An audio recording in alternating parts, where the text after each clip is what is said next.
जय हिंद दोस्तों। चलिए आज जो है हम लोग जैन धर्म का आगे से शुरू करते हैं, मतलब अगले पार्ट से। कल जो है जैन धर्म पढ़े थे 43 नंबर क्वेश्चन तक। आज 44 नंबर क्वेश्चन से हम लोग पढ़ेंगे जैन धर्म के बारे में। और ये घटना चक्र का क्या है, तो न्यू बुक है। घटना चक्र के क्या है, तो न्यू बुक जो है आई है, लॉन्च की है 2026 वाली। ठीक है, तो वही है।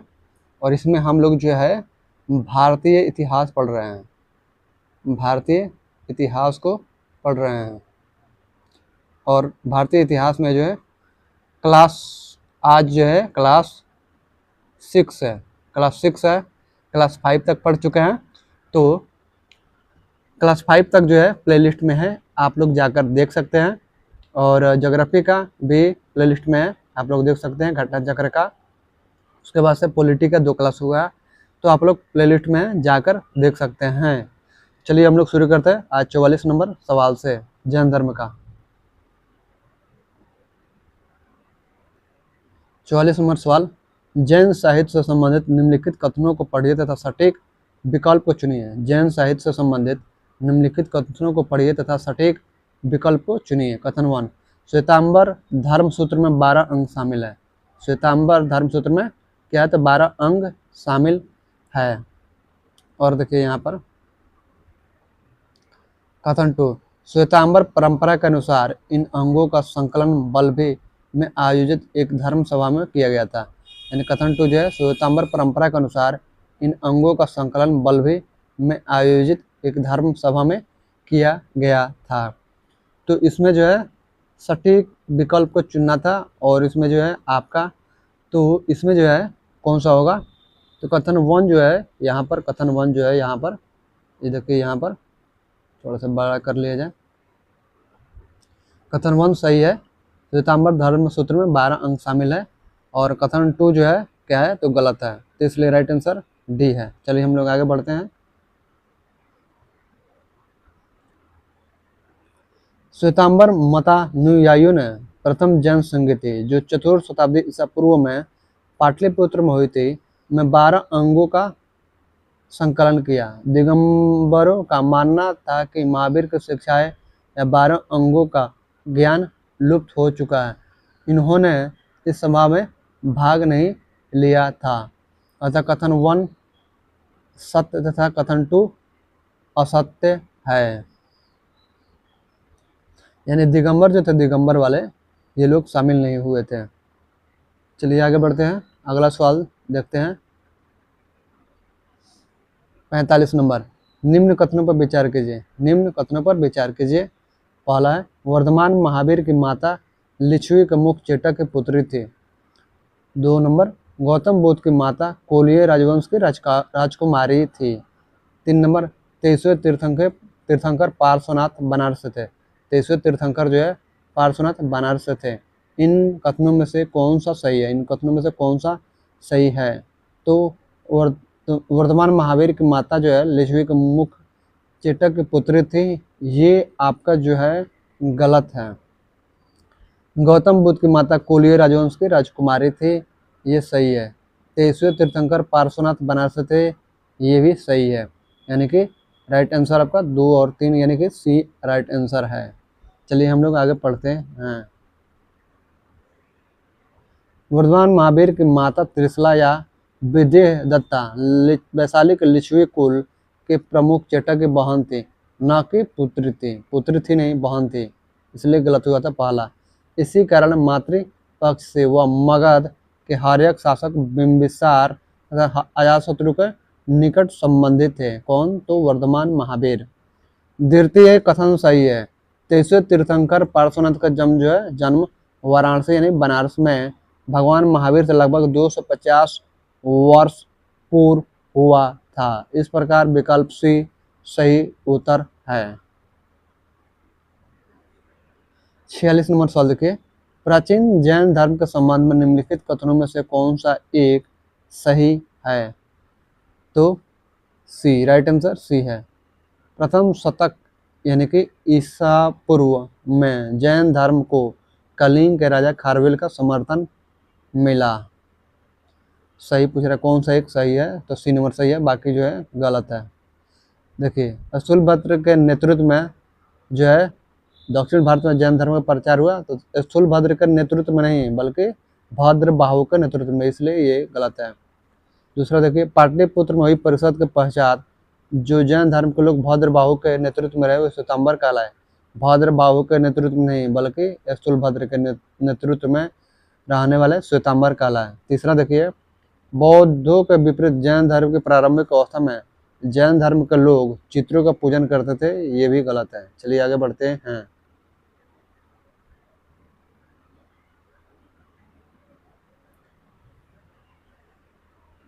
उपर्युक्त कथनों में केवल विकल्प सी सत्य है। दक्षिण भारत में जैन धर्म का प्रचार आचार्य भद्रबाहु एवं उनके शिष्यों द्वारा हुआ था। भद्रबाहु के समर्थक दिगंबर कहलाए। इन्होंने पाटलिपुत्र में आयोजित जैन धर्म की प्रथम महासभा में भाग नहीं लिया था, जबकि कलिंग का चेदी वंशीय शासक खारवेल जैन धर्म का अनुयायी था। इसने जैन साधुओं को संरक्षण प्रदान किया और उनके निर्वाह के लिए प्रभुत दान दिए तथा उनके रहने के लिए आरामदायक निवास स्थान बनवाए। उसने भुवनेश्वर के पास उदयगिरी तथा खंडगिरी पहाड़ियों को कटवाकर जैन भिक्षुओं के निवास के लिए गुहा विहार बनवाए थे। जैन धर्म की प्रारंभिक अवस्था में चित्र पूजा या मूर्ति पूजा प्रचलित नहीं थी। 47 नंबर सवाल देखते हैं। निम्नलिखित में से कौन सा या कौन से कथन जो है जैन सिद्धांत के अनुरूप हैं या हैं। एक नंबर कर्म को विनष्ट करने का सुनिश्चित मार्ग तपश्चर्या है, यानी तपश्चर्या है। 2 नंबर प्रत्येक वस्तु में चाहे वह सूक्ष्मतम कण हो आत्मा होती है। 3 नंबर कर्म आत्मा का विनाशक है और अवश्य इसका अंत करना चाहिए। नीचे दिए गए कूट का प्रयोग कर सही उत्तर चुनिए। राइट आंसर आपका डी होगा, 1, 2 और 3, यानी कि पहला भी, दूसरा भी और तीसरा भी, तीनों सही है। ISPT 2013 में सवाल पूछा गया था।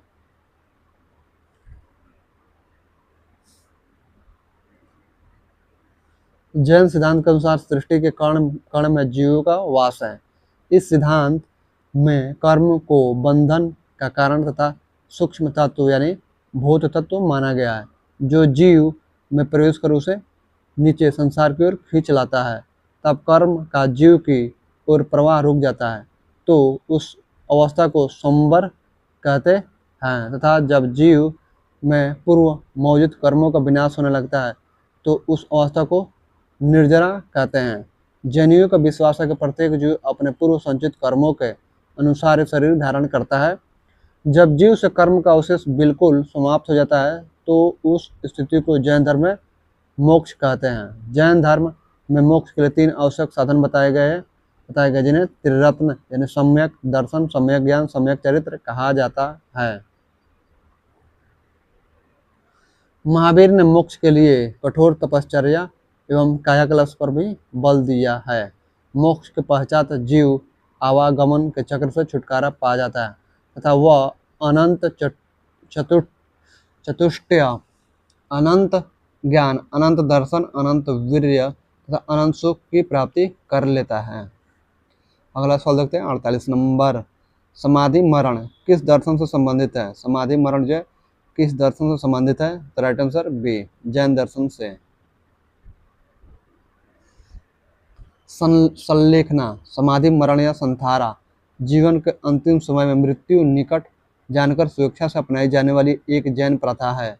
व्यक्ति को यह लगने लगता है कि वह मृत्यु के करीब है तो वह खुद खाना पीना त्याग देता है। इसे दिगंबर जैन शास्त्र के अनुसार समाधि मरण या संलेखना कहा जाता है। श्वेतांबर साधना पद्धति में इसे संथारा कहा जाता है। 49 नंबर सवाल देखा जाए। निम्नलिखित कथनों पर विचार कीजिए। पहला, दक्षिण भारत के इक्ष्वाकु शासक बौद्ध मत के विरोधात्मक थे। दूसरा, पूर्वी भारत के पाल शासक बौद्ध मत के समर्थक थे। उपर्युक्त कथनों में से कौन सा सही है? तो राइट आंसर बी, केवल 2, यानी केवल 2 जो है सही है, 1 नंबर गलत है। सही पूछ रहा है तो दक्षिण में तृतीय और चतुर्थ शताब्दी ईस्वी के दौरान आंध्र में इक्ष्वाकु वंश का शासन था। इस वंश के सभी शासकों के लगभग सभी रानियां बौद्ध मतावलंबी थे। इन्होंने नागार्जुन कोंडा में बौद्ध स्मारकों के निर्माण में अपना योगदान दिया था। यद्यपि इक्ष्वाकुओं ने वैदिक धर्म का पालन किया, किंतु इन्होंने साथ ही बौद्ध धर्म का समर्थन भी किया। बंगाल में पाल शासन के दौरान बंगाल महत्वपूर्ण बौद्ध केंद्र के रूप में उभरा। ऐसा पाल वंश द्वारा बौद्ध मत के समर्थन के कारण संभव हुआ। स्पष्ट है कि कथन 1 गलत है और कथन 2 क्या है तो सही है। 50 नंबर, आजीवक संप्रदाय के संस्थापक थे। आजीवक संप्रदाय के संस्थापक थे सी मखली गोसाल। मखली गोसाल प्रारंभ में महावीर के शिष्य थे, किंतु बाद में मतभेद के चलते इन्होंने महावीर की शिष्यता त्याग दी। विभिन्न स्रोत नंद वच एवं किस संकिच नामक आजीवक आचार्यों का उल्लेख करते हैं, जो मखलीपुत्र गोसाल से पूर्व भी कार्यरत थे। इसका अभिप्राय है कि गोसाल से पहले भी आजीवक संप्रदाय उपस्थित था। संभवतः इसे सर्वप्रथम लोकप्रियता जो है गोसाल द्वारा दिलाई गई, अतः इन्हें परंपरानुसार आजीवक संप्रदाय का प्रवर्तक माना गया।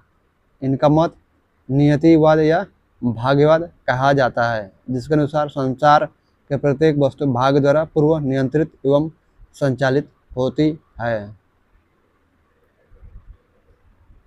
51 नंबर सवाल देखिए, आजीवक संप्रदाय की स्थापना किसने की? आजीवक संप्रदाय की स्थापना किसने की? तो ए मखली गोसाल। 52 नंबर देखा जाए सवाल, निम्नलिखित में से किसने प्रतिपादित किया कि भाग्य ही सब कुछ निर्धारित करता है, मनुष्य असमर्थ होता है? जैनियों ने, बौद्धों ने,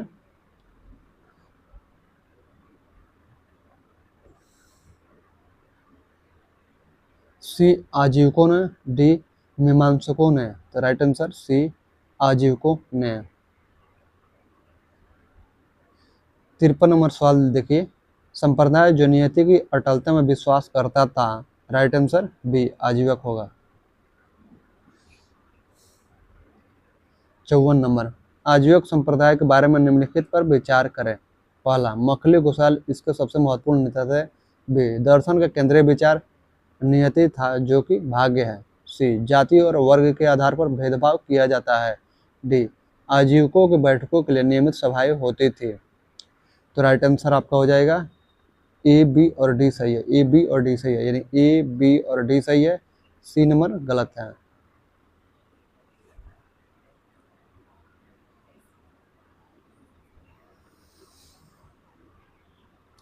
17वीं बीपीएससी प्री 2024 में सवाल पूछा गया। आजीवक संप्रदाय दुनिया के प्राचीन दर्शन परंपरा में भारतीय जमीन पर विकसित हुआ नास्तिकतावादी या भौतिकतावादी संप्रदाय है। मखली गोसाल इस संप्रदाय के सबसे महत्वपूर्ण नेता थे, जो महात्मा बुद्ध और महावीर स्वामी के समकालीन थे। आजीवक विचारधारा का सबसे महत्वपूर्ण विचार नियतिवाद यानी भाग्यवाद था, जिसके अनुसार मानव की कोई स्वतंत्र इच्छा नहीं होती। जो भी हुआ है, हो रहा है और होगा वह पूरी तरह पूर्व निर्धारित है और ब्रह्मांडीय सिद्धांतों का कार्य है। आजीवक संप्रदाय जाति या वर्ग के आधार पर भेदभाव नहीं करता था और इसके तपस्वी और श्रद्धालु समाज के विभिन्न वर्गों से आते थे। आजीवकों में चर्चा और आगामी योजनाओं के लिए नियमित सभाएं होती थी। चलिए आगे देखते हैं, जो उनकी संगठनात्मक संरचना और सामुदायिक प्रथाओं का एक हिस्सा थे। इस प्रकार उपर्युक्त कथनों में कथन सी को छोड़कर अन्य कथन ए, बी और डी क्या है तो सत्य है। 55 नंबर सवाल देखिए, आजीवक संप्रदाय के संदर्भ में निम्नलिखित में से कौन से कथन सही है या हैं? पहला, आजीवक संप्रदाय के लोग प्रायः वनों में रहते थे। दूसरा, इस संप्रदाय का मौर्य युग में काफी मान रहा। नीचे दिए गए कूट्स में से सही उत्तर का चयन कीजिए। राइट आंसर केवल 2 सही होगा, केवल 2, पहला गलत होगा।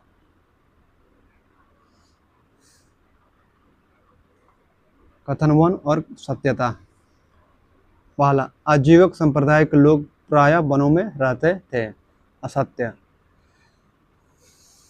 उपलब्ध बौद्ध जैन विवरणों और पुरातत्व साक्ष्यों से ज्ञात होता है कि आजीविक नग्न भ्रमणशील साधु थे जो गांव नगरों में भी भिक्षाटन करते थे तथा पत्थर काटकर बनी गुफाओं जैसे बराबर नागार्जुनी में निवास करते थे। उन्हें विशेष रूप से वनवासी नहीं कहा गया है। दूसरा, इस संप्रदाय का मौर्य युग में काफी मान रहा। सत्य है। सम्राट अशोक एवं उनके पौत्र दशरथ ने बराबर और नागार्जुन की गुफाएं आजीविक साधुओं को समर्पित की। बिंदुसार के काल में भी यह संप्रदाय लोकप्रिय था।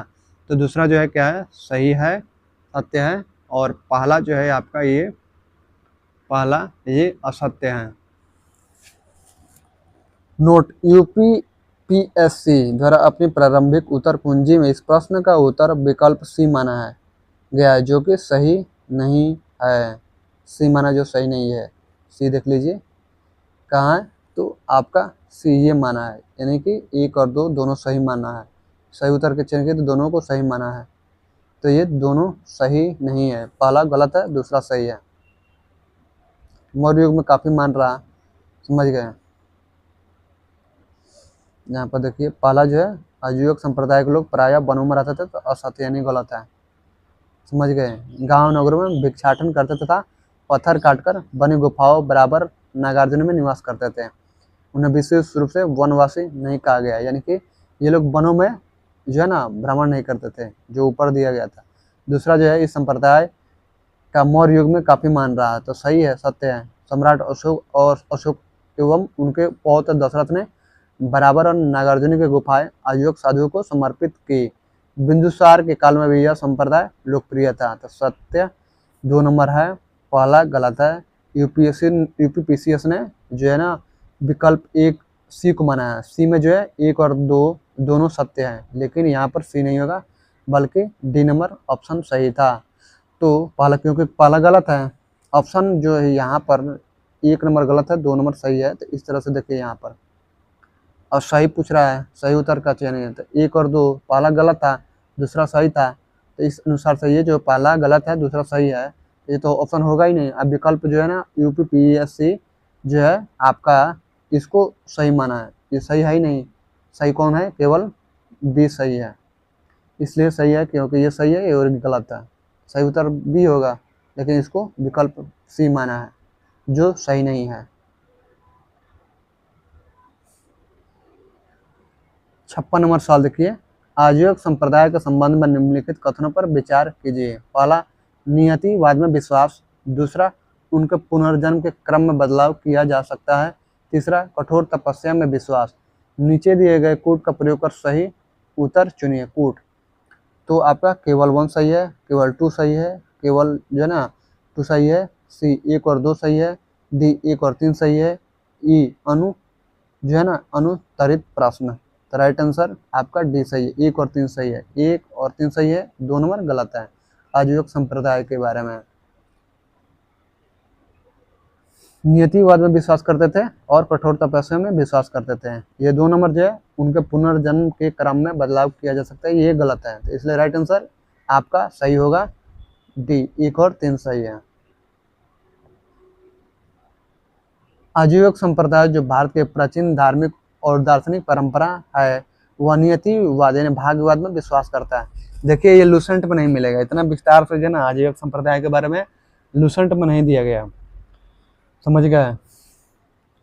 लूसेंट में नहीं है इतना विस्तार से, आपको हाई लेवल यानी कि स्टैंडर्ड बुक पढ़ना पड़ेगा, तभी जो है इस तरह के सवाल जो है ना सॉल्व कर पाएंगे।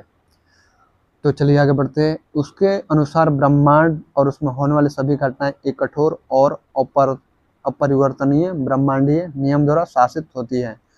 यही कारण है कि प्रीवियस ईयर क्वेश्चन जब आप देखते हैं ना, उसमें जो सवाल दिया जाता है उसके बाद जो उसका एक्सप्लेन किया रहता है ना, तो वो जो है ना जो सोल्यूशन कोई पढ़ के गया, यहाँ एनसीईआरटी में उतना भी नहीं दिया गया है विस्तार से, पूरा मतलब डिटेल में पूरा एकदम लंबा चौड़ा नहीं दिया गया है।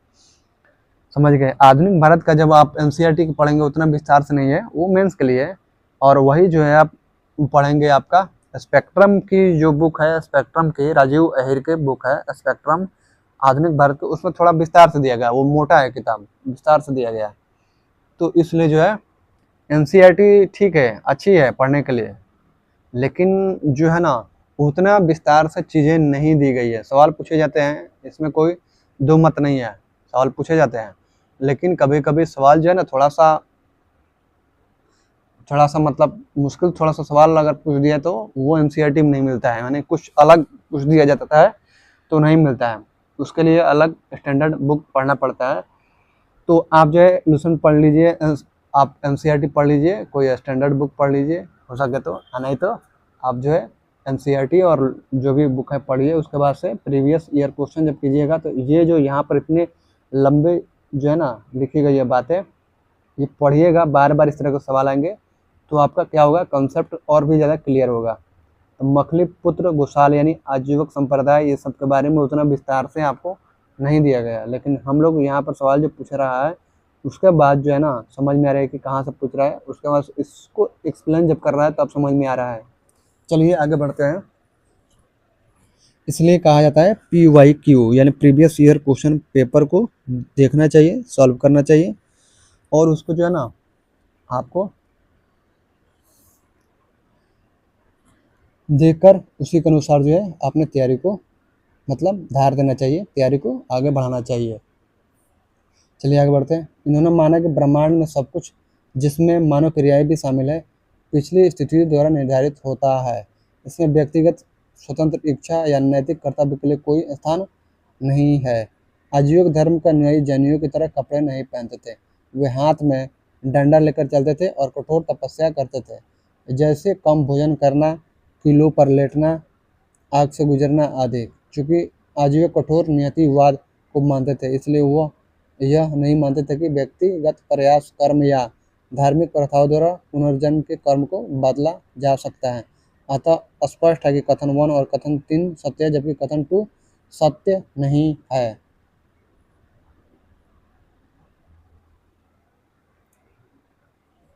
57 नंबर सवाल देखा जाए। आत्मा केवल जंतु और पादप जीवन की संपदा नहीं है, बल्कि शिलाओं, प्रवाहित जलधाराओं और अन्य अनेक प्राकृतिक वस्तुओं की भी है, जिन्हें अन्य धार्मिक संप्रदाय जीवित नहीं मानते। उपर्युक्त कथन प्राचीन भारत के निम्नलिखित में से किस एक धार्मिक संप्रदाय के एक मूलभूत विश्वास को प्रतिबिंबित करता है? बौद्ध, जैन,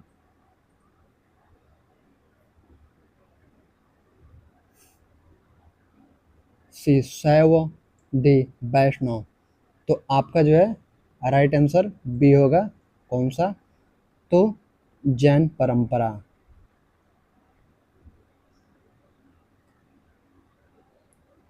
जैन परंपरा के अंतर्गत यह माना गया है कि सभी प्राणियों में एक तत्व निहित है जिसे आत्मा कहते हैं। जैन आचार्य गुरुदेव चित्रभानु लिखते हैं कि ब्रह्मांड केवल मानवता के लिए नहीं है, यह सभी प्राणियों के विकास का क्षेत्र है। पृथ्वी, जल, अग्नि, वायु, स्पर्श संवेदना वाले पौधों में भी आत्माएं होती है। जैन धर्म एक प्राचीन भारतीय धर्म है। जैन धर्म एक प्राचीन भारतीय धर्म है जो अहिंसा एवं करुणा के सिद्धांत पर जोर देता है। जैन धर्म के अनुसार संसार के कण कण में आत्मा का वास है। यह सजीव वस्तुओं के साथ साथ निर्जीव वस्तुओं, शिलाओं आदि में भी व्याप्त है। चलिए अगला सवाल हम लोग देखते हैं। 58 नंबर। सूची 1 को सूची 2 से सुमेलित कीजिए और सूचियों के नीचे दिए गए कूट से सही उत्तर चुनिए। सूची 1 और सूची 2। आचार्य सिद्धांत। तो देखिए यहाँ पर ए लकुलिस, बी नागार्जुन, सी भद्रभाव, डी गोसाल, और इधर है आजीवक, शून्यवाद, पाशुपत और जैन। तो कलर चेंज कर लेते हैं और मिलान करते हैं। लकुलिस जो थे आपके पाशुपत, लकुलिस पाशुपत से, और नागार्जुन थे, नागार्जुन ये आपके थे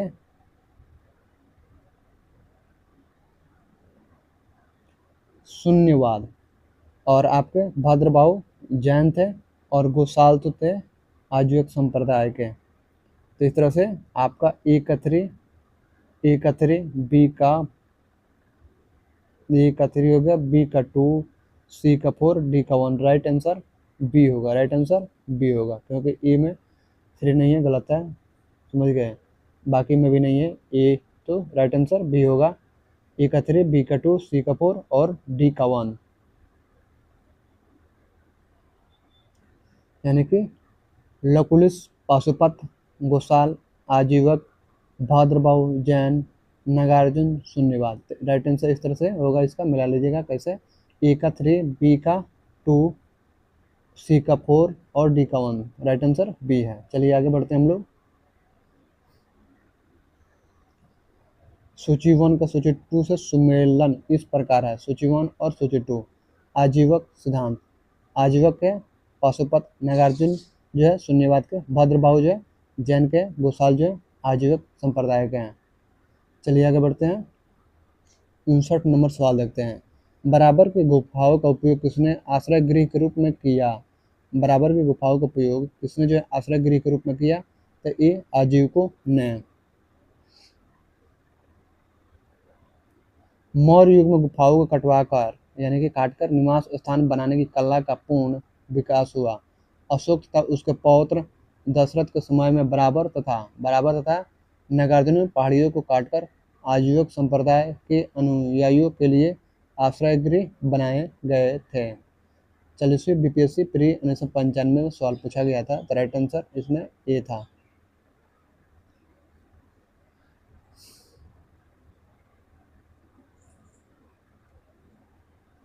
साठ नंबर सवाल देखिए। उत्तर प्रदेश में बौद्ध एवं जैनियों दोनों के प्रसिद्ध तीर्थ स्थली है। उत्तर प्रदेश में बौद्ध एवं जैनियों दोनों के प्रसिद्ध तीर्थ स्थली है, तो बी कौशाम्बी में। ये सब गलत है।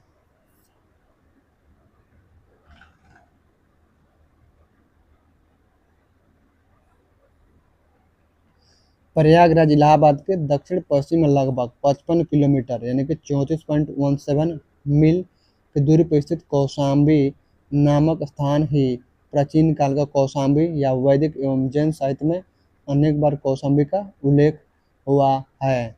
पुराणों के अनुसार हस्तिनापुर का राजा, क्या लिखा है नीचे तो पता नहीं, नीचे तो लिखा है निस्तु ने हस्तिनापुर के गंगा के प्रवाह में बह जाने के बाद इस नगर की स्थापना करवाई थी।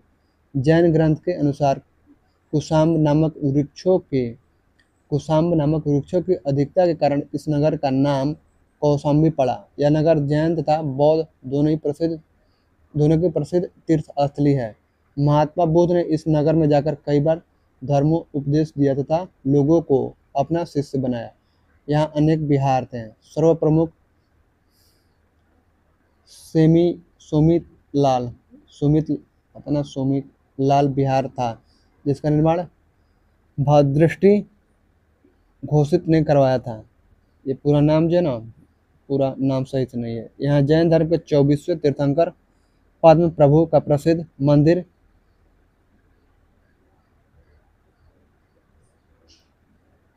प्रामसगिरी यानी भौमोसा यहीं अवस्थित है। चलिए आगे देखते हैं। 60 के बाद 61 नंबर सवाल। निम्नलिखित में कौन सा कथन सही नहीं है? तो आपका राइट आंसर ए, श्रवण बेलगोला स्थित गोमतेश्वर की प्रतिमा जैनियों के अंतिम तीर्थंकर को दर्शाती है, तो ये जो है आपका सही नहीं है। होयसलेश्वर मंदिर शिव को समर्पित है, सही है। खजुराहो का मंदिर चंदेल राजाओं द्वारा बनवाया गया, तो सही है। बी नंबर भारत का सबसे बड़ा बौद्ध मठ अरुणाचल प्रदेश में है, ये भी सही है। श्रवण बेलगोला कर्नाटक राज्य में स्थित है। यहाँ गंग शासक रचमल चतुर्थ यानी पंचमल के शासनकाल में चामुंड राय नामक मंत्री ने लगभग 981 ईस्वी में बाहुबली गुम्तेश्वर के विशालकाय लगभग 18 मीटर ऊंची जैन मूर्ति का निर्माण करवाया। बाहुबली प्रथम जैन तीर्थंकर ऋषभनाथ के पुत्र माने जाते हैं। अन्य तीनों कथन सही है, यानी कि श्रवण बेलगोला में गोमतेश्वर की प्रतिमा जैनियों के अंतिम तीर्थंकर को दर्शाती है, तो नहीं, गलत है। राइट आंसर आपका ये गलत है, तो राइट आंसर ए होगा। यहाँ पर गलत पूछ रहा है, सही नहीं है। 62 नंबर सवाल देखिए, श्रवण बेलगोला में गुप्तेश्वर की विशाल प्रतिमा किसने स्थापित करवाई थी? तो राइट आंसर हो जाएगा ए, चामुंड राय ने। नेक्स्ट सवाल देखा जाए, 63 नंबर, महान धार्मिक घटना महामस्तकाभिषेक निम्नलिखित में से किससे संबंधित है और किसके लिए की जाती है? तो बौद्ध धर्म, बुद्ध, श्री महावीर और नटराजन। तो राइट आंसर हो जाएगा आपका बौद्ध धर्म के लिए।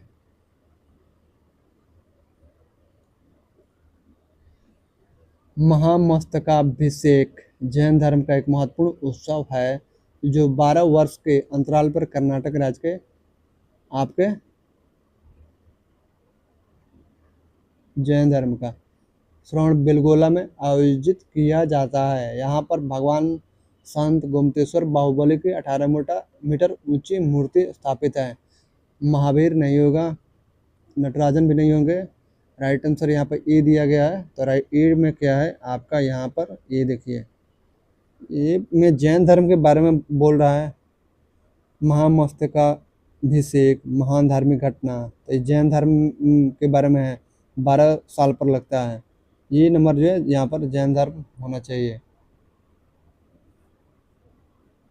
क्योंकि देखिए यहाँ पर महामस्तकाभिषेक जैन धर्म का एक महत्वपूर्ण उत्सव है जो 12 वर्ष के अंतराल पर कर्नाटक राज्य के श्रवण बेलगोला में आयोजित किया जाता है। समझ गए? यहाँ पर भगवान संत गुप्तेश्वर बाहुबली की 18 मीटर ऊंची मूर्ति है, महावीर की नहीं है, गुप्तेश्वर बाहुबली की है, नटराजन की भी नहीं है, बौद्ध धर्म का भी नहीं है, ये जो है ना बुद्ध का भी नहीं है। तो यहाँ पर होगा आपका ए नंबर होगा बाहुबली, यानी गुप्तेश्वर बाहुबली की है, यानी कि जैन धर्म से संबंधित है। चलिए अब हम लोग पढ़ेंगे शैव धर्म के बारे में। शैव तथा भागवत धर्म, शैव तथा भागवत धर्म के बारे में पढ़ेंगे। नोट्स देखते हैं। भागवत धर्म से वैष्णव धर्म का विकास हुआ। भागवत धर्म से किसका विकास हुआ? तब वैष्णव धर्म का विकास हुआ। परंपरा अनुसार इसके प्रवर्तक विष्णु यानी सात्वत वंशी कृष्ण थे। छांदोग्य उपनिषद और तैत्तिरीय आरण्यक में उन्हें देवकी पुत्र कहा गया है। ये तीसरीय नहीं है, तैत्तिरीय, ये काट दीजिए, तैत्तिरीय आरण्यक में उन्हें देवकी पुत्र कहा गया है। इन्हें चूर यानी कि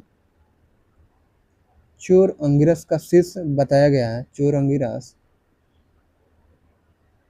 ये भी गलत है, इन्हें अंगिरस का शिष्य बताया गया है। कृष्ण के अनुसार इन्हें भगवत यानी पूज्य कहते थे। इस कारण इनके द्वारा परिवर्तित धर्म की संज्ञा भागवत धर्म हो गया। ऋग्वेद में विष्णु को त्रिविक्रम 3 पदों में पृथ्वी और स्वर्ग को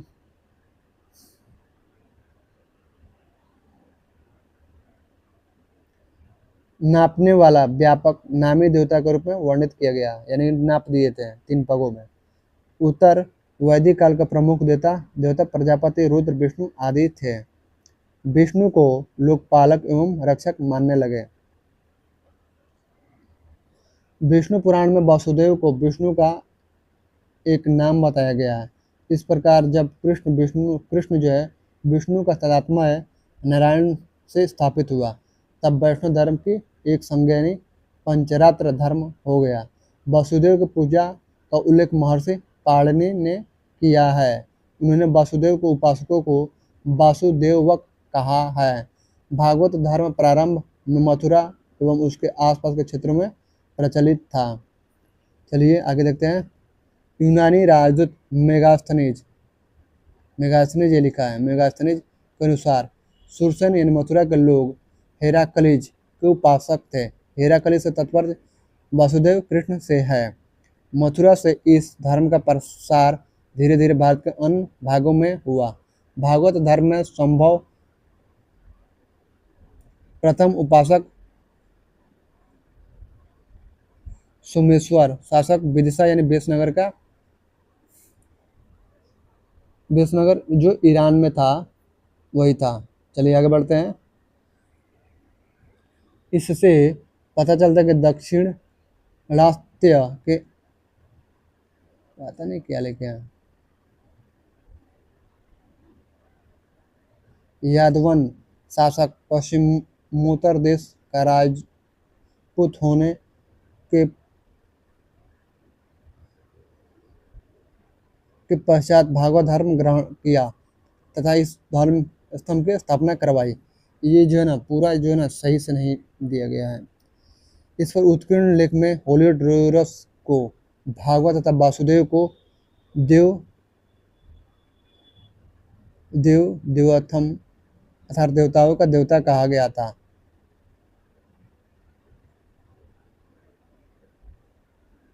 किसी के पता नहीं ये क्या लिखा है, अगायो अस्तनीज पर सबसे पहले भागवत धर्म के चिन्ह मिलते हैं। सब ये क्या पता नहीं क्या लिखा है। मोरा मथुरा पाषाण लेख में पंचवीरों संकर्षण वासुदेव प्रद्युम्न सांब तथा अनिरुद्ध को पाषाण प्रतिमाओं को मंदिर में स्थापित किए जाने का उल्लेख मिलता है। कृष्ण शासक वासुदेव के सिक्कों पर मुख्यतः शिव यानी शिव का अंकर मिलता है। गुप्त नरेश वैष्णव मतानुयायी थे तथा संभवतः इन्होंने इसे अपना राजधर्म बनाया था। अधिकांश गुप्त शासक परम भागवत की उपाधि धारण करते थे। विष्णु का वाहन गरुड़ गुप्त शासकों का राज चिन्ह था। मेहरौली स्तंभ लेख के उल्लेख में मिलता है कि चंद्र शासक राजा ने एक पहाड़ी पर विष्णु ध्वज की स्थापना करवाई थी। स्कंद पुराण में भी इनके बारे में उल्लेख किया गया है। स्तंभ लेख गाजीपुर में विष्णु की मूर्ति स्थापित किए जाने का उल्लेख है। जूनागढ़ शिलालेख से प्राप्त होता है कि रुद्रदामन ने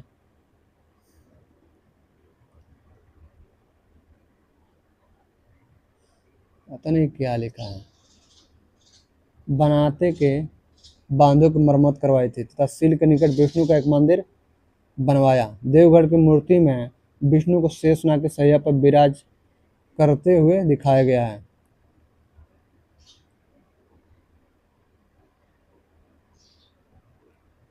अमरावती के पता नहीं ये क्या लिखा गया है, अवस्था का विष्णु में 46 नामों का वर्णन किया गया है।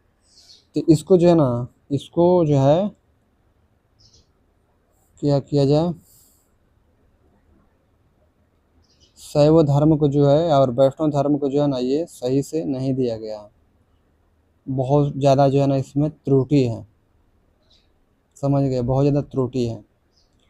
तो इसलिए त्रुटि है तो इसको पढ़ने से कोई फ़ायदा नहीं है, बेकार में समय लॉस करने से कोई फ़ायदा नहीं है। तो इसको जो है मैं अगले जो है क्लास में ये वैष्णव और शैव धर्म को थ्योरी जो है इसको करा दूंगा। चलिए इसका जो क्वेश्चन दिया गया उसको हम लोग देखते हैं। क्वेश्चन जो है उसको देखना जरूरी है। प्रश्न, ये शब्दकोश देखिए कैसे किस तरह से लिखा है। प्राचीन भारत के विश्वोत्पत्ति विषयक धारणाओं के अनुसार 4 युगों के चक्र का क्रम इस प्रकार है। तो कृत, त्रेता, द्वापर और कली, यानी कृत मतलब सतयुग, त्रेता, द्वापर और कली। कृत बोला जाता है सतयुग को। चलिए आगे बढ़ते हैं। प्राचीन भारत के विश्व उत्पत्ति विषयक धारणाओं के अनुसार 4 युगों के चक्र का क्रम इस प्रकार है। कृत यानी कि सतयुग, त्रेता, द्वापर और कलयुग। सतयुग की आयु कितनी है? 16 लाख। त्रेता की है 12 लाख। द्वापर की है 8 लाख और कलयुग की है 4 लाख। समझ गए? जोड़ लीजिए कितना हो गया।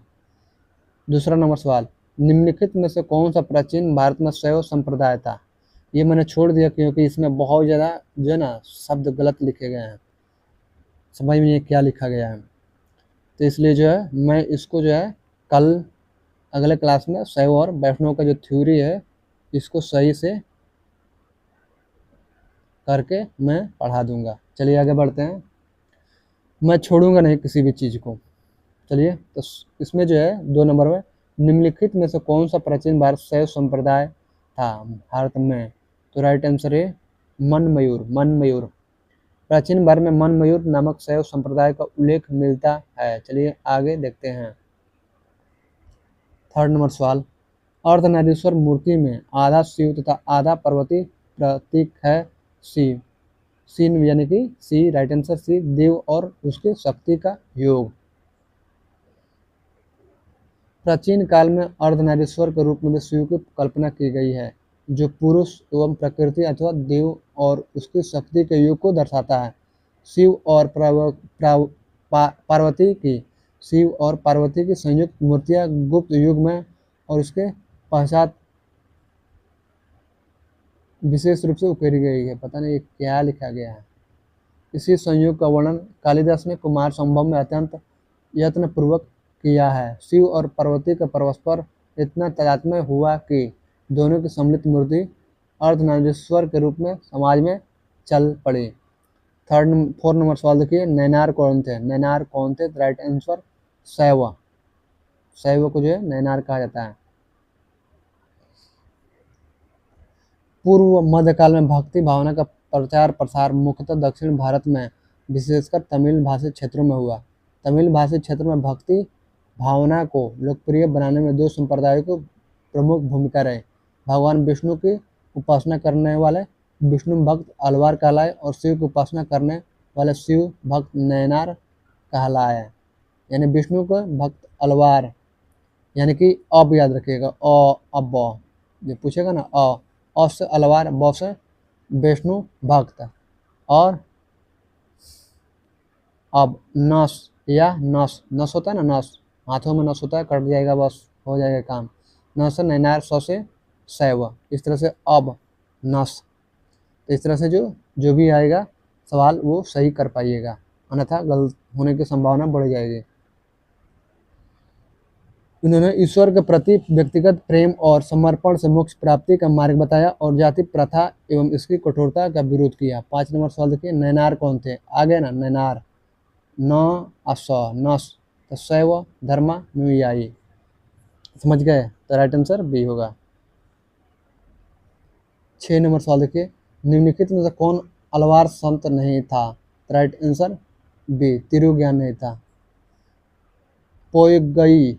पोयगई पूडम तिरुमंगई अलवार संत थे, जबकि तिरुज्ञान जो है नैनार संत थे। 7 नंबर, तमिलनाडु में वैष्णव धर्म का प्रचार जो है अलवार संतों द्वारा किया गया। अलवार संतों में एकमात्र महिला साध्वी कौन थी? तो डी अंडाल थी, अंडाल। अलवार संतों द्वारा दक्षिण भारत में वैष्णव धर्म का प्रचार प्रसार किया गया। अलवार संतों की संख्या 12 बताई गई। इन 12 संतों में एकमात्र महिला साध्वी अंडाल थी, अंडाल थी।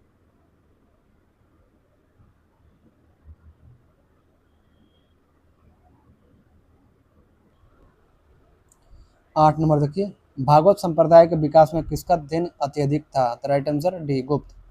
भागवत अथवा वैष्णव धर्म का चरमोत्कर्ष गुप्त राजाओं के शासनकाल में हुआ। गुप्त नरेश वैष्णव मतानुयायी थे तथा संभवतः इन्होंने इसे अपना राजधर्म बनाया था। अधिकांश गुप्त शासक परम भागवत की उपाधि धारण करते थे। विष्णु का वाहन गरुड़ गुप्तों का राज चिन्ह था। 9 नंबर सवाल देखिए, भागवत धर्म के प्रवर्तक थे। भागवत धर्म के प्रवर्तक थे जनक, कृष्ण, और ऑप्शन क्या है उसको भी देख लेते हैं, याज्ञवल्क्य और सूरदास। राइट आंसर बी होगा, कौन? तो कृष्ण होंगे, कृष्ण। यहाँ पर जो है आंसर भागवत धर्म के भगवान कृष्ण थे, तो कृष्ण थे। परंपरा अनुसार भागवत धर्म के प्रवर्तक वृष्णि यानी सातवत वंशी कृष्ण थे, जिन्हें वसुदेव का पुत्र होने के कारण वसुदेव कहा जाता है। वे मूलतः मथुरा के निवासी थे। छांदोग्य उपनिषद में उन्हें देवकी पुत्र तथा घोर अंगिरस का शिष्य बताया गया है। 10 नंबर सवाल देखिए, निम्नलिखित में से किस ग्रंथ में सर्वप्रथम देवकी के पुत्र कृष्ण का वर्णन किया गया है? तो बी नंबर, छांदोग्य उपनिषद में। 11 नंबर सवाल देखिए, वसुदेव कृष्ण की पूजा सर्वप्रथम किसने प्रारंभ की? वसुदेव कृष्ण की पूजा सर्वप्रथम किसने प्रारंभ की? ए भागवतों ने। वैष्णव धर्म का प्रारंभिक रूप भागवत धर्म के अंतर्गत देवकी पुत्र भगवान वसुदेव कृष्ण के पूजन में दर्शित होता है, जो संभवतः 6ठी शताब्दी सदी ईसा पूर्व के पहले स्थापित हो चुका था। वासुदेव जो कृष्ण का प्रारंभिक नाम था, पाणिनि के युग में प्रचलित था। उस युग में वासुदेव की उपासना करने वाले वासुदेवक यानी भागवत कहे जाते थे। 12 नंबर, निम्नलिखित में से किस देवता को कला में हल लिए प्रदर्शित किया गया? निम्नलिखित में किस देवता को कला में हल लिए प्रदर्शित किया गया है? तो बी बलराम को, कृष्ण के भाई बलराम। भारतीय संस्कृति परंपरा के अनुरूप कला में हल लिए कृष्ण के भाई बलराम को प्रदर्शित किया गया है। उन्हें हलधर के नाम से भी जाना जाता है। 13 नंबर सवाल देखिए, भागवत संप्रदाय में भक्ति के रूपों की संख्या है। भागवत संप्रदाय में भक्ति के रूपों की संख्या है सी 9। भागवत संप्रदाय में मोक्ष प्राप्ति के लिए नौधा यानी 9 भक्ति को मान्यता दी गई है।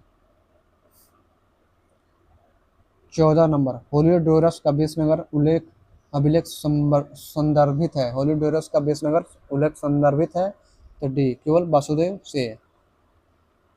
भागवत धर्म से संबद्ध प्रथम उपलब्ध प्रस्तर स्मारक विदिशा विश्वनगर का गरुड़ स्तंभ है। इससे पता चलता है कि तक्षशिला के यवन शासक जो है एंटियालकिड्स का राजा होलियोडोरस ने भागवत धर्म ग्रहण किया तथा इस स्तंभ की स्थापना करवाई। इस पर उत्कीर्ण लेख में होलियोडोरस को भागवत तथा वासुदेव को दिवस अर्थात देवताओं का देवता कहा गया है। 15 नंबर सवाल देखिए, भागवत धर्म से संबंधित प्राचीनतम अभिलेखीय साक्ष्य है। तब भी होलियोडोरस का विश्वनगर अभिलेख। 16 नंबर, भागवत धर्म का ज्ञात सर्वप्रथम अभिलेखीय साक्ष्य है। भागवत धर्म का ज्ञात सर्वप्रथम अभिलेखीय साक्ष्य है सी विश्वनगर का गरुड़ स्तंभ। 17 नंबर सवाल देखिए, विश्वनगर अभिलेख का होलियोडोरस कहाँ का निवासी था? विश्वनगर अभिलेख का होलियोडोरस कहाँ का निवासी था? तब भी तक्षशिला। 18 नंबर, विष्णु का किस अवतार को सागर से पृथ्वी का उद्धार करते हुए अंकित किया जाता है? विष्णु के किस अवतार को सागर से पृथ्वी को उद्धार करते हुए किया जाता है? तो आपका ऑप्शन है कच्छप, मत्स्य, कच्छप भी नहीं होगा, मत्स्य भी नहीं होगा। कच्छप तो आपका समुद्र मंथन के समय, मत्स्य जो है बहुत पहले जब आपका हुआ था, जब पूरी दुनिया मतलब खत्म होने वाली थी उस समय की बात है। वराह और नृसिंह, तो सी वराह। भगवान विष्णु ने दैत्यराज हिरण्याक्ष वध करने के लिए वराह रूप धारण किया था तथा उसके चंगुल से धरती को छुड़ाया था। पौराणिक चित्रों में वराह भगवान धरती को अपने दांतों के ऊपर संतुलित कर सागर से निकालते हुए दर्शाए गए हैं। इस अवतार में मानव शरीर पर वराह का सिर और 4 हाथ है, जो कि भगवान विष्णु की तरह शंख, चक्र, गदा और पद्म लिए हुए दैत्य हिरण्याक्ष से युद्ध कर रहे हैं। अतः विकल्प सी सही उत्तर है। 19 नंबर सवाल देखिए, भारत में आस्तिक और नास्तिक संप्रदायों में कौन सा विभेदक लक्षण है? तो राइट आंसर सी वेदों की प्रामाणिकता में आस्था। राममूर्ति पाठक भारतीय दर्शन के समीक्षात्मक रूपरेखा के अनुसार आस्तिक और नास्तिक संप्रदाय के वर्गीकरण का आधार कभी वेद ब्रह्मांड में विश्वास रहा है तो कभी ईश्वर की सत्ता में विश्वास। परलोक की मान्यता भी इस वर्गीकरण का आधार रही है, किंतु वेद ब्रह्मांड में विश्वास ही इस वर्गीकरण का सर्वसम्मत आधार बना। अर्थात आस्तिक संप्रदाय वे हैं जो वेदों की प्रामाणिकता को मानते तथा नास्तिक संप्रदाय वे हैं जो वेदों की प्रामाणिकता को नहीं मानते। अतः विकल्प सी सही उत्तर है। 20 नंबर, निम्नलिखित में कौन मोक्ष के साधन के रूप में ज्ञान, कर्म तथा भक्ति को समान महत्व देता है? तो right answer C Bhagavad Gita. Gita में ज्ञान, कर्म तथा भक्ति को समान महत्व दिया गया। भगवत गीता में भगवान कृष्ण के द्वारा निम्नलिखित श्लोक में इन तीनों का महत्व प्रतिपादित किया गया। समझ गए? ये पूरा पढ़ना पड़ेगा संस्कृत में। आगे बढ़ते हैं। श्लोक के माध्यम से कर्म, भक्ति तथा ज्ञान की महत्ता को प्रतिपादित किया गया है, जबकि अद्वैत वेदांत में आदि शंकराचार्य ने केवल ब्रह्म को सत्य माना है, ईश्वर को नहीं। अद्वैत तो वेदांत में शंकराचार्य जो है आदि शंकराचार्य ने केवल ब्रह्म को सत्य माना है, ईश्वर को नहीं। वेदांत में केवल भक्ति की प्रधानता तथा विशिष्टाद्वैतवाद वेदांत में भी केवल भक्ति को महत्व दिया गया है। मीमांसा केवल कर्म का प्रतिपादन करता है। ये जो ऊपर है, ये तू सर्वाणी कर्माणि मयि संन्यस्य मत्परा अनन्येनैव योगेन मां ध्याया ध्यायानंत ध्यायाय ध्यायांत उपासते। बहुत साल हो गए संस्कृत पढ़े हुए, यही सब चीज़ है। चलिए आगे बढ़ते हैं। 21 नंबर सवाल देखा जाए, अधोलिखित में से कौन एक गीता का मुख्य शिक्षा, अधोलिखित में से कौन एक गीता का मुख्य शिक्षा है? तो राइट आंसर डी है, निष्काम कर्म योग। गीता का कर्म युग निष्काम कर्म योग है। निष्काम कर्म योग का अर्थ है कि हम कर्म को सदैव साध्य के रूप में देखें, उसे कभी भी साधन के रूप में ना ग्रहण करें। हम कर्म तो करें किंतु कर्म फल में आसक्ति न रखें। गीता के निष्काम कर्मयोग में ज्ञान, भक्ति और कर्म का समन्वय होता है। गीता के मुख्य शिक्षा निष्काम कर्मयोग का आदेश है। गीता स्वयं विभिन्न योग मार्गों का तुलनात्मक अध्ययन करके निष्काम कर्मयोग की श्रेष्ठता को स्वीकार करती है। आधुनिक युग में लोकमान्य तिलक, महात्मा गांधी आदि विचारकों ने कर्मयोग विशेषतः निष्काम कर्म योग को ही गीता का मुख्य शिक्षा स्वीकार किया है। चलिए अगला सवाल देखते हैं हम लोग। 22 नंबर, भारतीय संस्कृति में निम्नलिखित में से किसे अनंग कहा गया है? भारतीय संस्कृति में निम्न में से किसे अनंग कहा गया? अनंग, अनंग मतलब सी यानी कि काम। भारतीय संस्कृति में अनंग जो है कामदेव को कहा जाता है, यानी काम लिखा है तो कामदेव को। कामदेव को हिंदू शास्त्रों में प्रेम और काम का देवता माना गया है, जिनकी पत्नी रति है। इनके अन्य नाम मार, कंदर्प, मनमथ आदि है। 23 नंबर सवाल देखिए, निम्नांकित में कौन प्रस्थान त्रयी में सम्मिलित नहीं है? निम्नांकित में कौन जो है प्रस्थान त्रयी में सम्मिलित नहीं है? तो ये भागवत,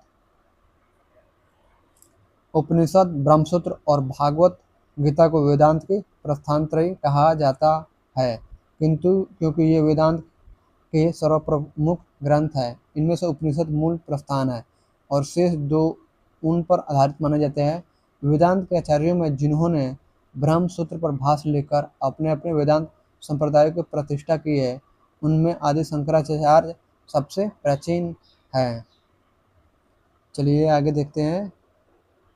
24 नंबर, वह प्राचीन स्थल जहाँ 60,000 मुनियों की सभा में संपूर्ण महाभारत कथा का वाचन किया गया था है। तो राइट आंसर डी, नैमिषारण्यम यानी कि नैमिषारण्य है। वह प्राचीन स्थल जो है नैमिषारण्य है, ये सब नहीं है।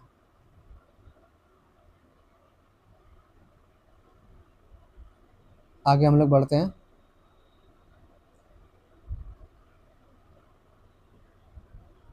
उत्तर प्रदेश के सीतापुर जनपद के नैमिषारण्य में 60,000 मुनियों का निवास माना जाता है।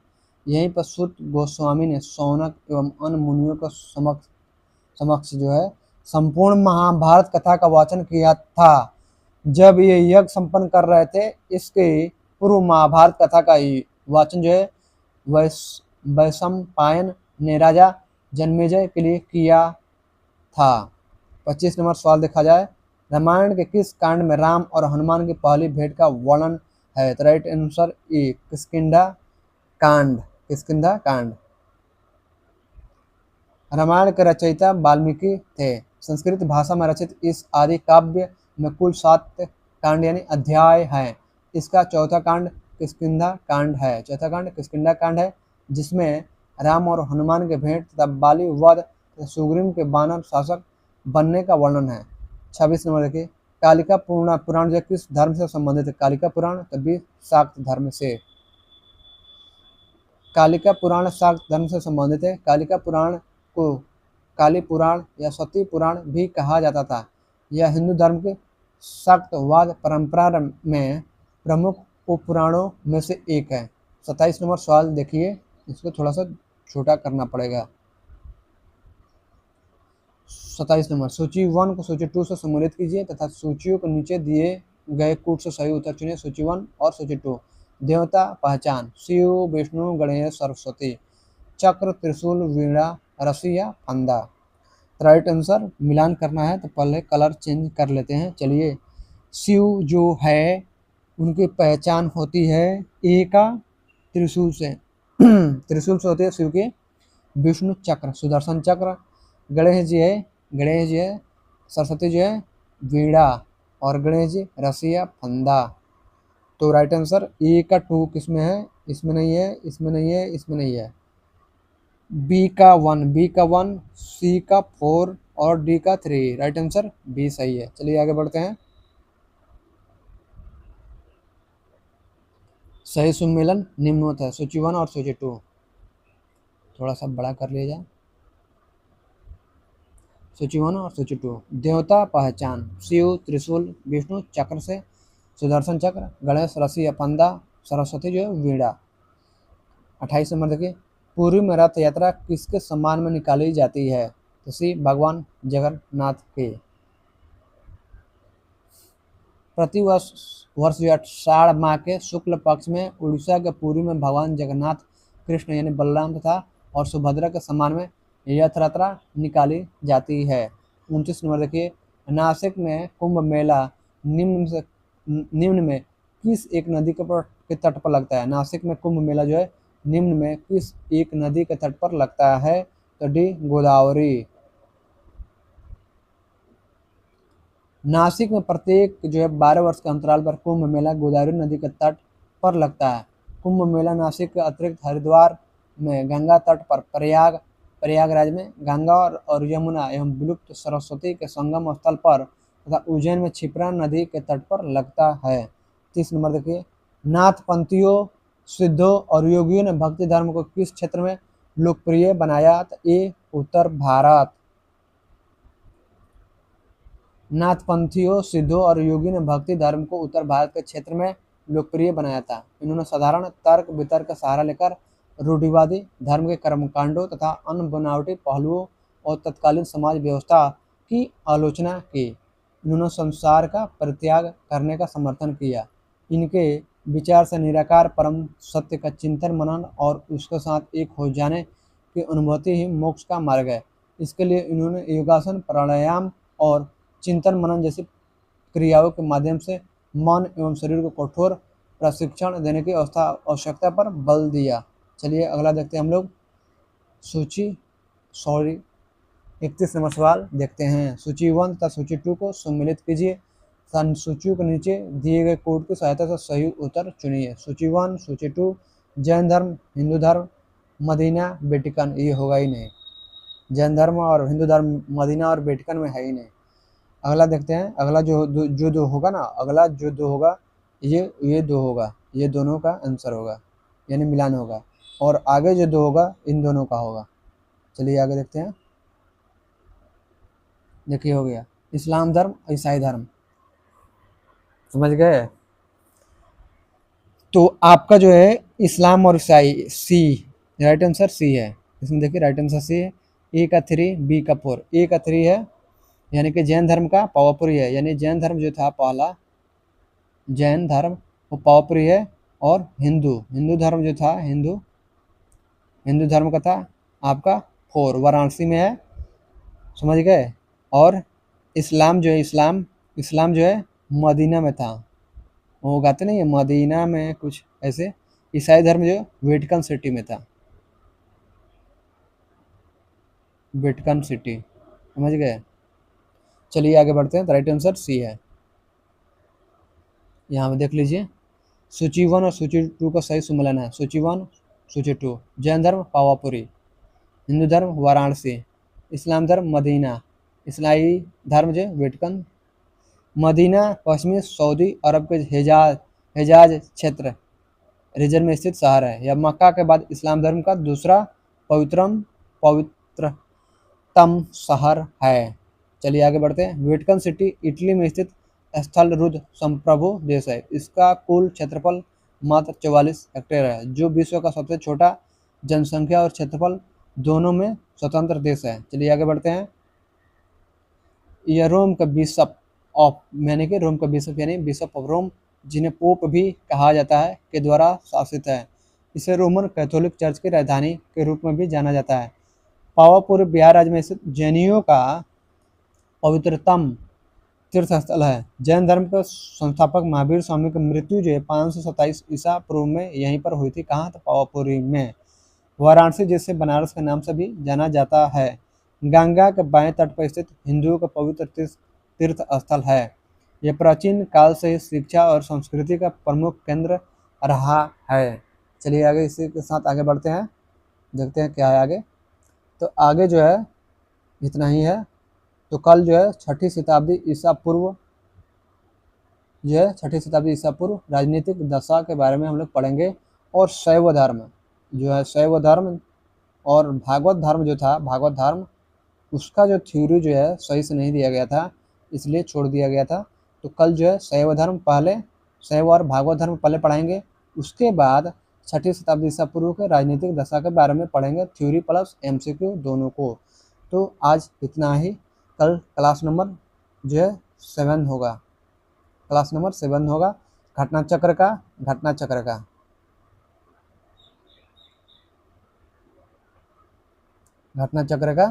2026 का जो न्यू घटना चक्र की बुक आई है, इसमें जो है हम लोग पढ़ रहे हैं भारतीय इतिहास। प्ले लिस्ट में है, बाकी के आप लोग जाकर देख सकते हैं। इसके पहले के क्लास प्ले लिस्ट में आप लोग जाकर देख सकते हैं। पॉलिटी का 2 क्लास हुआ है और आपका करीब करीब 5 या 6 क्लास जो है आपका ज्योग्राफी का हुआ है। तो चलिए हम लोग आगे बढ़ते हैं, मिलते हैं। जय हिंद, जय भारत, भारत माता की जय। अपना ख्याल रखिए, अपने माता पिता, परिवार, समाज, अपने देश का ख्याल रखिए। लाइफ में आगे बढ़िए, सफल होइए और खुश रहिए, खुशहाल रहिए। किसी के साथ बुरा मत कीजिए, बुरा मत सोचिए और बुरा मत देखिए। और इसी के साथ ये कहना चाहूँगा कि मैंने आपसे वादा किया है कि आप लोगों को पूरी ज़िंदगी फ्री में पढ़ाऊँगा, क्योंकि मैं कोई टीचर नहीं हूँ, ना ही मैं कोई प्रोफेसर हूँ, और ना ही मैं बाकी जो टीचर है उनके जैसे धंधा करने के लिए आया हूँ। ये कहने के लिए कि 200 रुपये का, 500 रुपये का, 1000 का, 10,000 का कोर्स खरीदिए और पढ़िए। मैं वो करने के लिए नहीं आया हूँ, क्योंकि कोर्स करने के बाद भी कितने लड़कों की जॉब होती है। डाटा उठा कर देखिएगा तो दिल्ली से लेकर पटना, यूपी, हर राज्यों में कोचिंग है और हर राज्य में जो करोड़ों बच्चे पढ़ रहे हैं, करोड़ों बच्चे पढ़ते हैं, तैयारी करते हैं। क्या उन करोड़ों बच्चों का जॉब हो जाता है? नहीं होता है। तो उनसे पैसे लिए जाते हैं और क्या उनके पैसे वापस किए जाते हैं? नौकरी नहीं लगने के बाद नहीं किए जाते हैं। सपने बेचे जा रहे हैं, पैसे कमाए जा रहे हैं, बच्चों को मूर्ख बनाया जा रहा है। तो ये सब धंधा किया जा रहा है। यहाँ पर कोई टीचर नहीं है, कोई शिक्षक नहीं है, गुरु तो है ही नहीं। गुरु का तो मतलब इन लोगों को पता है ही नहीं। सब एक दूसरे से लड़ते हैं। पहले जो है दिल्ली वाले लड़ते थे, मैथ वाले जो है ना अपने में लड़ रहे थे। उसके बाद पटना वाले, पूरा मतलब जहाँ देखिए लड़ रहा है, सब के सब लड़ रहे हैं। सब मास्टर नहीं, सब के सब समझिए धंधा करने वाले हैं। कोई मास्टर, कोई टीचर नहीं है, कोई भी सम्मान करने के योग्य नहीं है। सम्मान करने के योग्य जो है ही नहीं, समझ गए। तो पहले जो है बहुत सारे अभी भी है जो सम्मान करने के योग्य है, जैसे केसी सिन्हा है, आपके FC वर्मा है, समझ गए। और भी बहुत सारे बुक्स जो हैं, राइटर हैं पहले के, वो उस तरह से पढ़ाते थे, उतना वो अपने पढ़ाते थे, अच्छे से काम करते थे, जाते थे। ये आज की तरह से तू मैं बड़ा तो मैं बड़ा, मैं ऐसा पढ़ाता हूँ, तुम बेकार पढ़ाते हो, सिर्फ ये नौटंकी जो करते हैं ना यहाँ पर, और बच्चों का समय बर्बाद करते हैं। और अपना जो है ना व्यूज बढ़ाने के लिए, अपने लोग मुझे जान जाए इसके लिए जो सब कर रहे हैं, तो ये सारी चीज़ें होती है। और फर्जी जो चीज़ तो बन ही रहा है आजकल, फर्जी सब कुछ बन रहा है। तो फर्जी करने वाला भी लोग हैं, पूरा धंधा करने वाले। गरीबों का गरीबी बेचकर जो ना लोग अमीर बन रहे हैं। गरीब है, ये देखिए गरीब था, इसके पास कपड़ा नहीं था, पता चल रहा है कि वो भाई करोड़पति था। ये चाय बेच रहा था, पता चला वो करोड़पति है। फर्जी आरोप, फर्जी मतलब क्या क्या, इनकम टैक्स फर्जी क्या क्या बनाया जा रहा है। अभी तो जांच किया जाए बढ़िया से तो पता नहीं क्या क्या फर्जी निकलेगा, समझ गए। तो इसलिए जो है ना गरीबी बेचकर जो है ना, समझ गए क्या किया जा रहा है? गरीबी बेचकर पैसा कमाया जा रहा है, पैसा बनाया गया है, समझ ही गए होंगे। तो गरीबी बेचकर ये सब काम नहीं करना चाहिए। बच्चों को मूर्ख बनाया जा रहा है, PR टीम लगाया गया है पूरा, मतलब जहाँ देखिए फेसबुक, इंस्टा, उसका यूट्यूब, पूरा मतलब पूरा मतलब इतना ज़्यादा पीआर टीम, इतना ज़्यादा कि कोई भी चीज़ नहीं होता है, एक ही चीज़ को बार-बार अगर दिखाया जाए, जैसे ऐड देता है टीवी जब देखते हैं ना आप, तो उसमें ऐड देता है, चाहे यूट्यूब में बहुत ज़्यादा, तो एक ही चीज़ को जब बार-बार आपके सामने आएगा तो आपको लगेगा वाह! क्या पढ़ा रहा है यार, इसके बस पढ़ लो नौकरी हो जाएगा। अरे पता नहीं है। और दूसरी बात, गाँव के जो बच्चे हैं या जो भी माता-पिता हैं वो तो उतना ध्यान देते नहीं हैं। तो उनको लगता है कि बाप रे बाप! इस मास्टर के पास पढ़ाने से ना मेरा बच्चा जो है नौकरी हो जाएगा। अरे पढ़ाते रह जाइएगा, कुछ नहीं होगा, समझ गए? और पैसा बर्बाद करने से कोई फ़ायदा नहीं है, अपना पैसे को बचाइए, क्योंकि नौकरी जो है ना गवर्नमेंट जॉब, वो आपकी मेहनत और किस्मत दोनों माँगती है। मेहनत आप करते हैं लेकिन किस्मत में नहीं है तो नहीं होगा, समझ गए? तो दोनों माँगती है, दोनों आप है तो आपकी जॉब होगी, नहीं तो नहीं होगी। इसलिए 5 साल आप किसी भी शहर में रहकर पढ़ते हैं, यानी कि महीने का 1 साल का करीब-करीब 1 लाख रुपया, मान लीजिए 1 लाख रुपया, समझ गए? तो 1 लाख रुपया जो व्यक्ति 1 साल में खर्च कर रहा है, 5 साल किया, नौकरी नहीं हुआ, उस परिवार में कुछ प्रॉब्लम आ गया, तकलीफ आ गई और ज़िम्मेदारी आप पर आ गई, तो क्या कीजिएगा? नौकरी तो है ही नहीं, 5 साल में 5 लाख गया भी और नौकरी है ही नहीं, उसके बाद क्या कीजिएगा? 10,000 12,000 का ज़िम्मेदारी आ जाएगा, तो नौकरी पढ़ाई छोड़कर आपको जो है 10,000 12,000 को नौकरी करना पड़ेगा, समझ गए? तो इसलिए अपने पैसे को बचाइए और पैसों को 5 साल में बचाइएगा, 5 लाख बचेगा, तो आगे जॉब नहीं भी होगा तो आपके काम आएगा क्या? तो वो पैसा आपके काम आएगा। ऐसे बहुत सारे लोगों को मैंने देखा है, बहुत सारे लोगों का, ठीक है? तो यही कारण है कि मैं फ्री में पढ़ाता हूँ और फ्री में पढ़ाऊँगा, क्योंकि मैं आप सबको दोस्त मानता हूँ, फ्रेंड, समझ गए? फ्रेंड, आप मेरे फ्रेंड हैं और मैं आपका फ्रेंड हूँ। बस मैं कोई टीचर नहीं हूँ, मुझे नहीं कोई धंधा नहीं करना है, समझ गए? चलिए मिलते हैं, जय हिंद, जय भारत, भारत माता की जय। क्योंकि मरने के बाद किसी को लेकर नहीं जाना है, लाद कर धन संपत्ति, ज़मीन, मकान, गाड़ी, घोड़ा, हीरे, मोती, सोना, जवाहरात कुछ भी लेकर नहीं जाना है, और आज तक कोई लेकर गया भी नहीं है। तो फिर क्यों ये मारा-मारी कर रहे हैं बिना मतलब के? तो इसलिए जो है ना, मैं इसलिए ये जानता हूँ और मैं हमेशा याद रखता हूँ, इसलिए मैंने फ्री में पढ़ाने का संकल्प लिया है। पूरे जीवन जब तक मेरी साँसें चलेगी फ्री में पढ़ाऊँगा। चलिए मिलते हैं, जय हिंद, जय भारत, भारत माता की जय। यूट्यूब पर फ्री में पढ़ाऊँगा हमेशा। हाँ, और ये आपका चैनल है, लाइक, सब्सक्राइब, कमेंट कर कीजिए। कोई बात नहीं, लाइक नहीं कीजिएगा, कमेंट नहीं कीजिएगा, कोई बात नहीं, सब्सक्राइब कर दीजिए, क्योंकि ये आपका चैनल है। आप यहाँ पर पूरे जीवन फ्री में पढ़ेंगे, जब तक पढ़ना चाहते हैं। आपके बाद आपके जो भी मतलब बच्चे होंगे या आपके जानकार होंगे या आपके दोस्त होंगे, जो भी है, तो आप उनको बताएँगे कि यहाँ पर फ्री में पढ़ाया जाता है, आप यहाँ पर पढ़िए। चलिए मिलते हैं, अभी तो मैंने शुरू किया है, अभी एनसीईआरटी जो पढ़ाना है, प्रीवियस यानी कि आपका सॉरी प्री, मेंस और इंटरव्यू लेवल का पढ़ाना है, जो अभी तक एनसीईआरटी जो है यूट्यूब पर कोई भी उस लेवल का नहीं पढ़ाया है। उस लेवल का एनसीईआरटी पढ़ने के लिए आपको कोर्स खरीदना पड़ेगा, 10,000 15,000 20,000 का आपको कोर्स खरीदना पड़ेगा, समझ गए? तो इसलिए मैं आपको फ्री में पढ़ाऊँगा उस लेवल का। चलिए, मुझसे अगर कोई गलती हुई होगी तो उसके लिए मैं आपसे क्षमा प्रार्थी हूँ, क्योंकि मैं कोई टीचर नहीं हूँ, मैं आपका दोस्त हूँ, तो दोस्त से गलती होती है तो दोस्त को माफ़ कर दिया जाता है। तो मैं कोई टीचर नहीं हूँ, इसलिए मेरी हो सकता है कि मेरी जो है ना बात बहुत तेज़ी से मैं करता हूँ, बहुत तेज़ी से, तो धीरे-धीरे बोलने में जो है ना मेरी ज़बान जो है ना ज़ुबान वो लटपटा जाती है, समझ गए? तो इसलिए मैं इसके लिए आप सभी से क्षमा प्रार्थी हूँ और आप सभी से माफ़ी माँगता हूँ। अगर इसके लिए जहाँ पर मेरी ज़ुबान लटपटाती है और स्पष्ट जो है ना शब्द नहीं निकल पाते हैं, तो इसके लिए माफ़ी चाहता हूँ। मैं कोशिश कर रहा हूँ, धीरे-धीरे आदत लग जाएगी, क्योंकि फ़ास्ट बोलने की मुझे जो है ना क्या है कि आदत है। क्या है कि मैं फ़िल्म की कहानी लिखता हूँ, डायलॉग्स लिखता हूँ, तो क्या है कि बहुत तेज़ी से डायलॉग बोलता हूँ। जैसे कि साउथ इंडियन फ़िल्म जब देखेंगे तो उसमें जो है बहुत तेज़ी से डायलॉग्स वहाँ पर बोलते हैं, या गोविंदा का फ़िल्म देखेंगे ना तो वो डायलॉग्स है ना, बहुत सारे डायलॉग्स वो बोलता है बहुत तेज़ी में। तो क्या है कि यही कारण है कि फ़िल्में मैं बहुत ज़्यादा देखता हूँ, तो फ़िल्में देखने का मतलब मेरी रुचि है और फ़िल्मों में काम करने का भी मेरा शौक है, मेरा पैशन है। तो यही कारण है कि मेरी आदत हो चुकी है तेज़ी में बात करने की।